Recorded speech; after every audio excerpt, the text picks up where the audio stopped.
Right. So the Department of Homeland Security, they're considering outsourcing their spying activities. This is an exclusive from CNN. So let's dive right into the article. It's a long one, but it's a good one. And it's a very interesting one, right? So I'll just read you the headline over here. It says, Biden team may partner with private firms to survey suspected domestic terrorists online. You remember this? You remember we told you about this, right? Domestic terrorism. They're going to make this a big thing after January 6th with the new administration. So let's take a look at what it says here, right? So the Biden administration is considering using outside firms to track extremist chatter by Americans online, an effort that would expand the government's ability to gather intelligence, but could draw criticism over surveillance of U.S. citizens. The Department of Homeland Security is limited in how it can monitor citizens online without justification and is banned from activities like assuming false identities to gain access to private messaging apps used by extremist groups such as the Proud Boys or Oath Keepers. So there are several things wrong with this last sentence here because number one, that is just categorically false. The Department of Homeland Security is a monstrosity that was created by George Bush. Okay, this is post 9/11, and of course, this is something that every president since George Bush has kept, right? Barack Obama, Trump, Biden. Why would they remove this? You know, just to give you an idea of what, if you remember, all right. So you were perhaps young like me, but you remember these, the terror levels, the threat levels that they would put up on the TV every day. This is from the Department of Homeland Security, right? They had severe, they had high, they had elevated. Right, like the whole mind control thing going on. Yeah, and even in the UK, they had their own equivalent. And you know, just to remind you, the DHS. I mean, it encompasses about 22 agencies, something like that. So that's a lot of them, huh? We got the Justice Department, the Treasury, of course, with the sanctions. The Defense Department, I mean, all of this. That's a lot, right? So in any case, this is a creation of George Bush. And, you know, when they say that the Department of Homeland Security does not have the possibility to spy on others and assume fake identities, I mean, this is just categorically false. So, you know, this is a story from the Associated Press. This is August 31st, 2019, okay? And, you know, basically, the DHS, they've been using fake aliases and, fake social media to spy on illegal immigrants and people's immigration status, right? So that sentence is first of all not true. And I want to say another thing. Do you notice how they say here that they're keeping tabs on Proud Boys or Oath Keepers? Okay, look, I want to say something here. They're making it seem as if the DHS is only concerned with right-wingers, right? You don't need to worry. Don't worry. They're just after these extremist white supremacists, right? They don't tell you about the part where the United States government, for decades since the Cold War, has been running these, they call them COINTELPRO, right? So counterintelligence programs, they would infiltrate any sorts of groups that were adversarial to the government, you know, civil rights groups, black liberation movements, communist, Marxist groups, feminist groups, anything that, you know, that is for equality, for workers' rights. Yeah, they would go and infiltrate those groups and destroy them from within, right? They're still doing that. They're still doing that with Black Lives Matter, for example, with other black activists. They treat them as terrorists. So this insinuation that the DHS is only concerned with white supremacy is not true. As a matter of fact, oftentimes they're hurting left movements. They're hurting leftist movements, socialist movements, communist movements, you know, black liberation and other indigenous movements. That's what they're doing. And as a matter of fact, you know, I'm covering right now these new authoritarian bills that they're passing in the UK. One of them is the Spy Cops bill, right? Because that's what it is. It makes cops spies effectively. It gives not just police, but tons of undercover agents, you know, license to kill, like literally license to kill, to rape, murder, whatever. And I think this was Asa on Twitter who raised this point that, they're targeting leftists oftentimes, right? They're infiltrating leftist groups and they're leaving groups like the English Defense League, which is a white supremacist, it's a far-right group. They're leaving those nationalist groups alone, and they're going after leftist groups. I mean, this is astonishing, right? So I don't buy this kind of implication here in that, oh yeah, don't worry about it. It's just those other groups. They're not doing anything to leftists. Really? Okay. Yeah, all right, pal. People who don't know their history, maybe they believe that, but that's just simply not true. So, give me 1 second over here.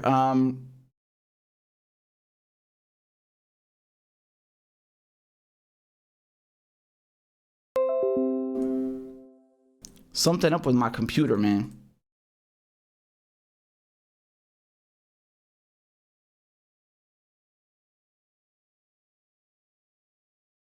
All right, I don't think you can hear it. Anyway, so just let's continue with the article. Sorry, excuse me. So they're saying that instead, federal authorities can only browse through unprotected information on social media sites like Twitter and Facebook and other open online platforms.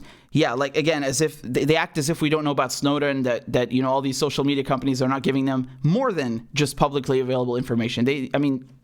What reality do these people live in?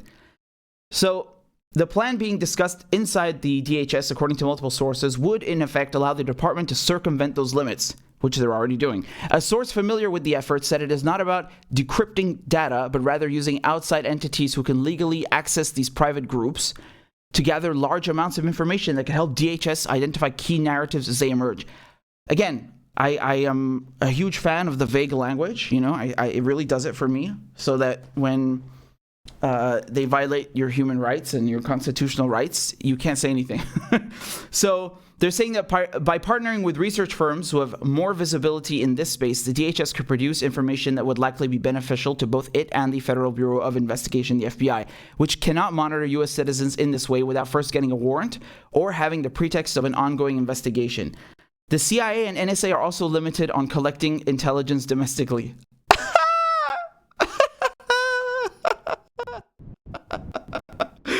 Who believes this dog shit?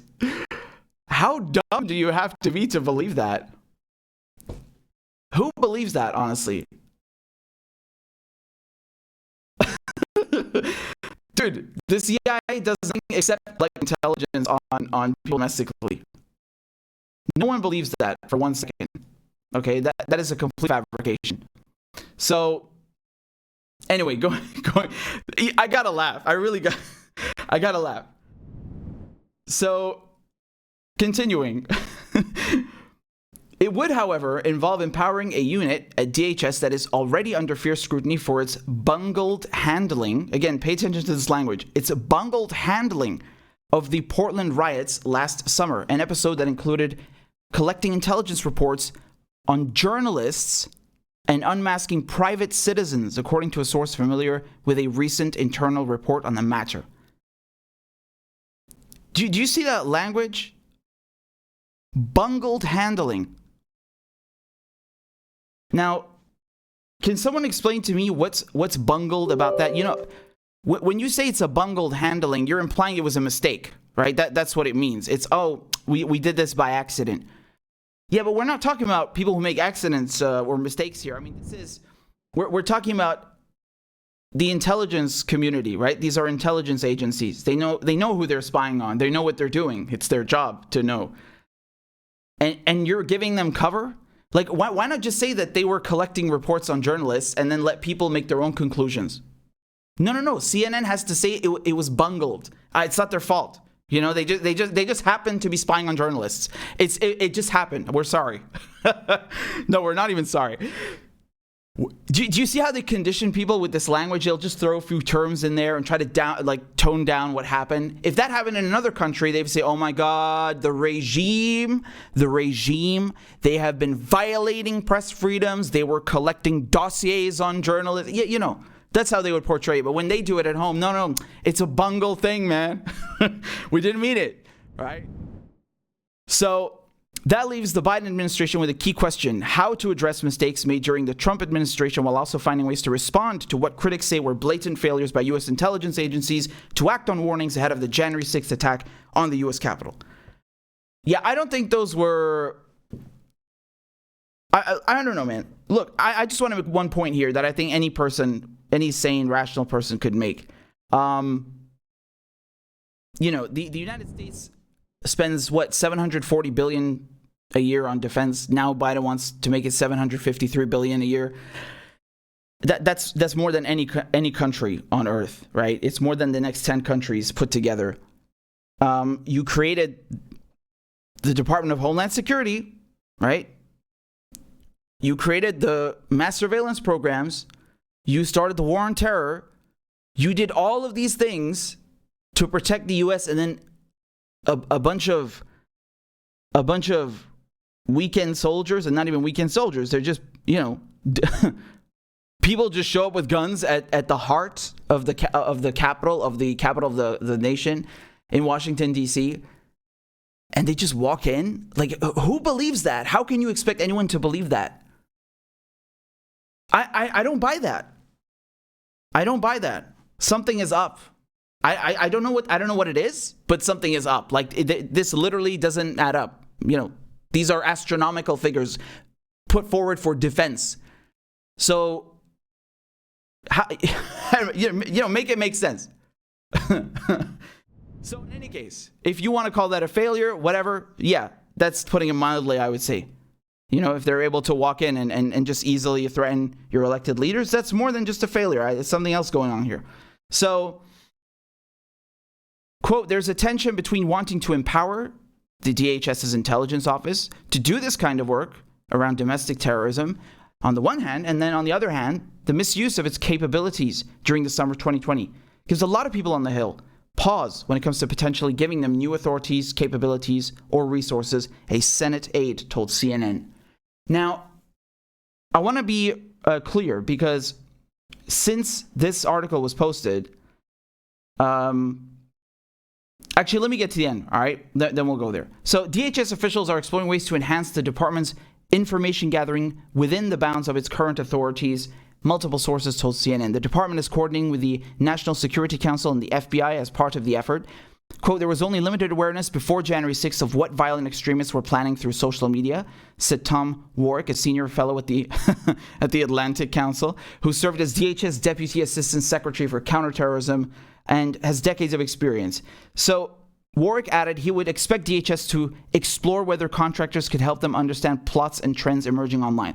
Now, I find this a bit of a contradiction, because he's saying here that there's limited awareness, okay, of what they were planning through social media, right? So obviously they're incompetent, and you've already been throwing billions and billions and billions and billions of dollars for the last 20 years at these agencies.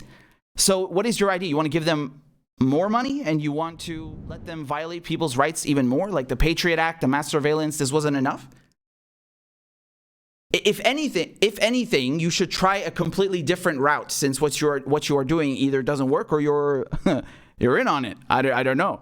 But clearly, this idea that, we have to violate your rights in the name of security hasn't worked. You just said so. You told me that, not me. You said that. You said there was limited awareness. All right? You can't come here and say there was a lack of budget.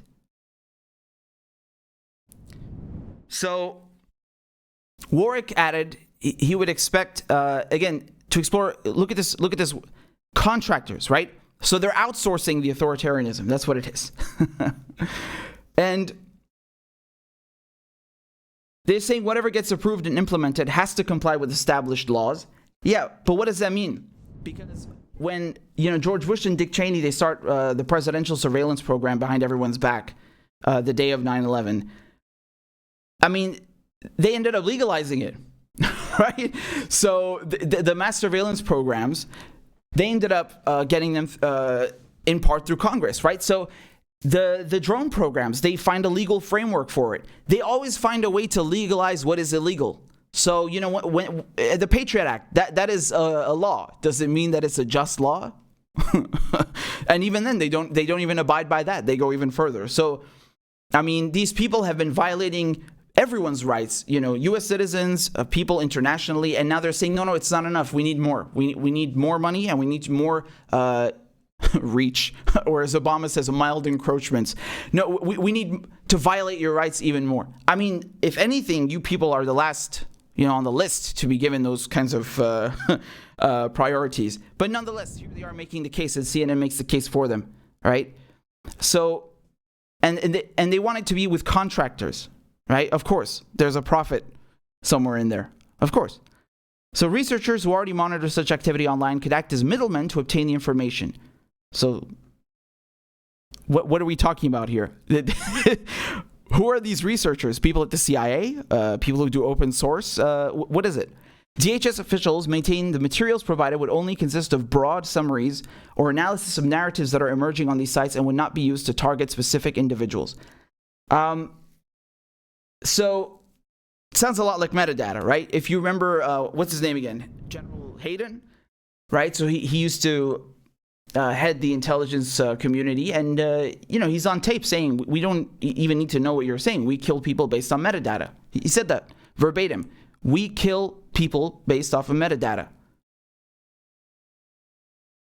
And when you have Nicole Wallace going on MSNBC saying, maybe we should drone strike people. This is not a good cocktail. Do you see where this is going? Because we know, the Arabs know what has come out of this regime, right? It's looking a lot similar. Perhaps not to that point yet, but... So in any case, they're saying... But some of the research firms and nonprofit groups under consideration by the DHS periodically use covert identities to access private social media groups like Telegram and others used by domestic extremist groups. That thrusts DHS into a potential legal gray area, even as it plugs an intelligence gap that critics say contributed to the failure to predict the assault on the Capitol. So, several points here. I mean, I wasn't aware that Telegram was a thing used by domestic extremist groups in the United States. As far as I know, that's a Russian app. Nonetheless, you guys do know that a lot of the terrorists who committed, acts in the last couple of years, they're already known to the authorities. The Paris attackers in 2015, not only were some of them known to the French authorities and European authorities, they just used SMS. SMS is unencrypted. Where was the mass surveillance to save people from that? London, and the same thing, right? London Bridge attacker, already known. I think even had was already convicted with a terror charge. It doesn't work. It doesn't work, obviously, right? And as a matter of fact, when I was looking these up to make sure I'm not tripping, I came across this article from the Intercept from Gallagher, and he goes through this, right? He mentions some of the ones I just told you, how a lot of these attackers are already known to the governments. They are already on their radar, under surveillance. And, sometimes they don't even use any encryption. So how are you going to come here and tell me that this is about, violating people's rights even further and turning the internet into an even more authoritarian construct? I mean, no, this is... No. It doesn't match. It doesn't match. And it's ironic because look what they say in the next paragraph. They just say the same goddamn thing that I just told you. Much of the planning for the Capitol Hill riot appeared out in the open on social media platforms and on encrypted apps available to anyone with an internet connection.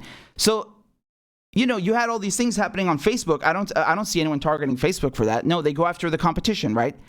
And moreover, they're telling you in the same breath that these things were planned out in the open, yet they still want more powers to go and violate people's rights, to spy on them, to send outsource it essentially, but it's still spying. This doesn't make any sense. If a lot of it is out in the open, why do you need researchers? Why do you need to contract people to do this for you? I mean, someone's not doing their job here. This is not a question of, we need more funding, we need to give out more contracts, we need to violate more rights. So, I mean, one thing I want to say also is that on The Hill also reported about the story, and look what they said over here. They actually reached out to the DHS for comment. Here's what happened. So the DHS denied. That's what the Hill says. The DHS denied it is weighing turning to outside groups in a statement to the Hill Monday afternoon. Quote, "This is false. DHS is not partnering with private firms to survey suspected domestic terrorists online. It is also blatantly false to suggest that the department is using outside firms to circumvent its legal limits. All of our work to address the threat of domestic terrorism is done consistent with the Constitution and other applicable law and in close coordination with our privacy and civil liberties experts." Yeah, okay. Look, to be fair, that's the statement. I just read it to you. That's what they're saying. That's their side of the story. Do you believe them? After the last 20 years? Ooh. C'est chaud, mon gars. C'est chaud. If you believe that, I mean, I don't know what to tell you. I really don't know what to tell you.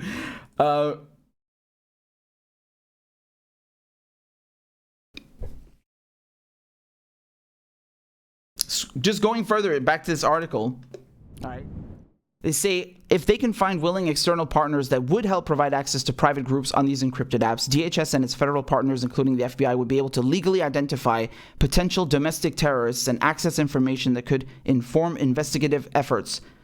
FBI Director Christopher Wray has been emphatic during recent public testimony that the Bureau does not investigate ideologies or even conspiracy theories in and of themselves, but restricts its social media monitoring to cases where they believe a crime or potential crime was committed. But if the DHS could help provide a broad picture of who is perpetuating the narratives of concern, the FBI could theoretically use that pool of information to focus on specific individuals, if there is enough evidence of a potential crime to legally do so. So, this is... This is really bewildering to me. I really have a tough time understanding why you need to create agency upon agency upon agency to just do the same thing, right? To me, this once again, just like most things, it seems like a racket because they're talking about contractors. They want to outsource this stuff. And it reminds me of what happened in Iraq, what's still happening, in Abu Ghraib, for example, the torture scandal. Not everyone involved in the torture was actually a service member, right? Or an occupier, if you ask the Iraqis. Right? Some of them were private contractors. So they're getting paid 10 times the same money as someone in the conventional armed forces to do the same job. And in this case, meaning torture. So, this has several benefits, quote unquote, because, these private corporations are ripping the government off, and meaning you, the taxpayer, because the government is their buddies. Number two, they can't face a military tribunal or a court-martial because they're not in the armed forces. Just look at what Trump did. He pardoned the Nisour Square perpetrators, right? That massacre in Nisour in Iraq. So, they just, in the middle of traffic in, a busy square, they just started emptying machine guns on Iraqi civilians. Yeah, that's how much they value Iraqi lives, right? It's not even like they don't even care to hide it. It's just literally in broad daylight in traffic. Let's just kill everyone. And Trump pardons those scumbags, right? Because he's like them. And this idea that you can outsource the military, you can outsource the intelligence agencies. It's really funny in a way, because it's like while they're committing mild encroachments, like Obama wants to say, they also want to make a buck. So it's really like a snake eating itself. At one point this is going to implode. Really. But the fact that they try to sell you this idea like, oh no, look, we're just collecting open source information, what's there publicly, but we would like to, we'd like to get in there, having private groups and researchers that come here and help us, and contractors, as if the Patriot Act never existed, as if the mass surveillance programs never existed, as if they haven't already been doing this. This is an absurdity. And we know for a fact, you go look at the PRISM program, these companies, these social media companies, Facebook, Microsoft, Yahoo, you name it, they've been working with them. But it's not enough. And we told you about this when Biden was coming in, that they would use this domestic terror threat to expand the state's powers, to expand surveillance. Here, it's starting, man. It's starting. Nicole Wallace, right? War criminal Karen. She doesn't even care to hide it anymore. Calling for drone strikes a few weeks ago. Because her going on TV and advocating torture wasn't enough. Now she has to advocate drone strikes in the U.S. What a fine human being, right? Such moral integrity. God, this is really, this is really incredible. And again, what gets me the most in this entire article is that they try to classify the DHS spying on journalists and collecting dossiers on them as a bungle. It was just a mess, man. We just, no biggie. Why would you say that? Why would you qualify it in that way? Especially as a fucking journalist. You work in this field. You work in this field. Why would you do that to yourselves? You know why? Because these people are not journalists. They are fucking spokespersons for the state. They're spokesperson for the state. This to me reads like someone in the state wrote it. Oh, look, we don't have enough powers. We need more and more. There's no scrutiny. There's no scrutiny whatsoever. So here, well, welcome to the new war on domestic terrorism, and these are some of the things that it will entail, right? So you have a Patriot Act 2 coming, and God knows whatever this is, The DHS bringing up their own plan, right? I love that. I love that. Just like when they investigate themselves and they find no wrongdoing, yes? In an actual democracy, if the government, if the state was spying on journalists and unmasking private citizens, people would be fired, right? People would be asking for that agency, in this case, you have 22 agencies under the umbrella of the DHS, to be shut down. Right? Because most of the agencies under the DHS are actually the ones who are already carrying out the Mass Surveillance Patriot Act, warrantless wiretapping. And they just whitewash history and what's happening right now. Like, CIA? No, they don't spy on people in the U.S. No. I can't believe this. I really cannot believe this. So,